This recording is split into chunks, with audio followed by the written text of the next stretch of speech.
constructive discourse. What this does is build resentment, build anxiety, increases self-censorship. This is not a recipe. No, it doesn't. Let's put that back to Shantae. What would you respond? I think what we need to understand is that the whole reason why we're having this conversation right now is because somebody like J.K. Rowling thinks it is acceptable to be transphobic online and face zero repercussions for those actions. People who belong to those identities, I haven't finished talking yet. Let People Shantae who belong finish. to those identities are saying enough is enough, and we are actively disinvesting from you as an individual. Nobody is doing anything bad to her. People are unfollowing her. People are no longer buying her books, and you are within your rights to do that. If you do something that is problematic, or you say something that negatively affects an already harmed group, and then you face repercussions for that, unfortunately, that's your business. Okay, and Shantae, let's get Inaya's response, Shantae. Inaya, briefly, just respond to that. And this is just a complete non-starter. We're not talking about criticism. We're talking about people receiving death threats, people being excluded from public life. And we already gave examples of ordinary people just expressing reasonable political opinion. What J.K. Rowling is... reasonable political opinion does not mean that you go after people who are already marginalised. Let's bring someone else in on this. So, Kenny, some people say the time for talking is past and just talking has got us nowhere. Is this the kind of internet revolution? Is it a kind of violent reshaping of the public imagination, do you think? Or is it just sinister? I don't understand what you mean by that. Oh, yeah, I don't really understand what you mean either. Sorry. I suppose, let me say differently. Is this just a way that the status quo is protected by the people in power saying, you can't criticise us, you're behaving badly. If you pull our statues down, we're not going to listen to you until you behave well, until you eat your Brussels sprouts. Is this just a way of defending the status quo? All this letter is doing is protecting privileged people. Yeah. And people in power and people with money. That is all that's happening right now. It's not helping marginalized groups and people that are actually on the back end and people that are suffering from these things that people are saying, like J.K. Rowling. That's what's happening here. Okay, guys, I'm gonna. People are getting in touch at home. I'm gonna just go through some messages. In 1 minute, I'm gonna go through some of the messages that people are sending in. So Peter has got in touch. He says society is getting so wrapped up in itself that anything that anyone disagrees with outside the fashionable norm is considered offensive. If I choose not to take the knee in support of Black Lives Matter, does that automatically make me a racist? Mike says if your opinion disenfranchises people or demeans them, or denies their existence, that's not acceptable. People should be able to voice opinion, but when does that voiced opinion motivate people to violence? And Leanne adds, I respect their willingness to push back on cancel culture and stand up for freedom of speech. We should all have the freedom to develop our own opinions, and we should teach our children how to debate. Well, Kenny, I just want to go back to you. People watching, some of them, the idea of gender identity is going to be a very new issue and difficult to understand. How can you increase understanding if people feel worried about asking questions about it because they will be labelled as transphobic, say, for example? I think, first of all, it's important to do your own research. Like me being a trans activist, it's not about me spending every day kind of like informing people on trans issues. It's like go out there, do your research first, and come back with care in the conversation and in the questions that you ask me, basically. Constantine, are there any viewpoints you think should be silenced?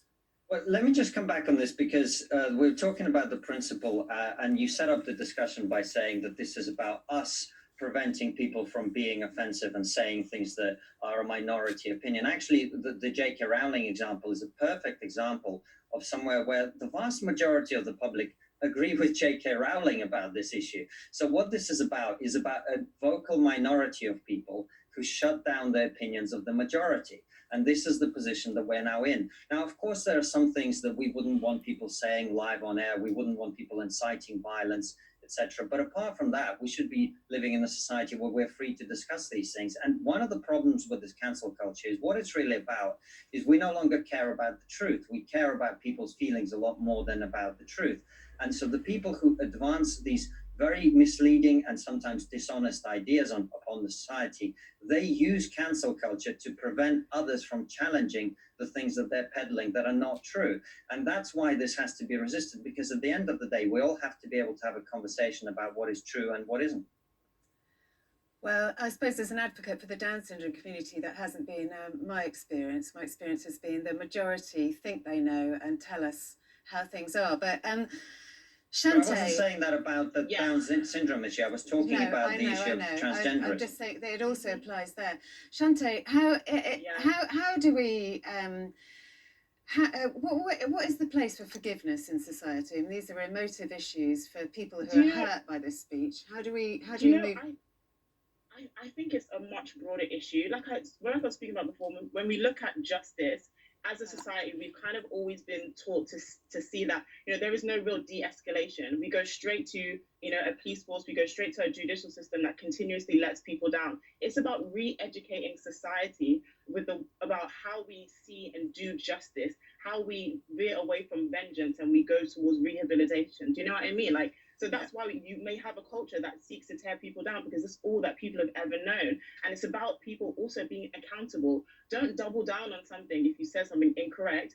Have the confidence and have the self-awareness to say, actually, do you know what, maybe I did something wrong and I have to be educated about it. I have a huge platform. I've said stuff that's problematic. I've been called out about it and I've had to be like, do you know what, guys? I apologize. You know, now I've done my research, I understand that what I said maybe didn't come across correctly, and I will seek to do better in the future. And it's very easy, and people can be forgiven. But if you double down and you seek to constantly criticize people, of course you're not going to be in good favor. So, like, what do you expect? Do you know what I mean? Inaya, do we live in an unforgiving society?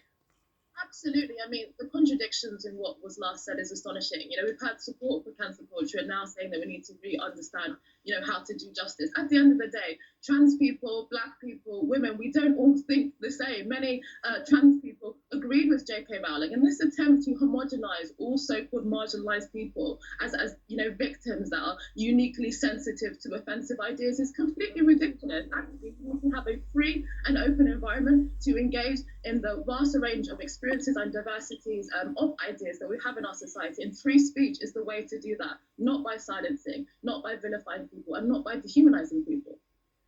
Kenny, how can we? You're sort of shaking your head there, Kenny. What would you say? How do you respond? You look exasperated. I'm sorry. J.K. Rowling is dehumanizing trans people. Like, how does that make sense, please? Like, why can she turn around and say what she wants to say, and trans people should be silent, should be hurt? Trans people are not agreeing with what J.K. Rowling is saying. That's not what happened. There are lots of trans people who do agree with what J.K. Rowling is saying. And by the way, we need to get back to this idea that that you introduced this conversation with, that people are being hurt by speech.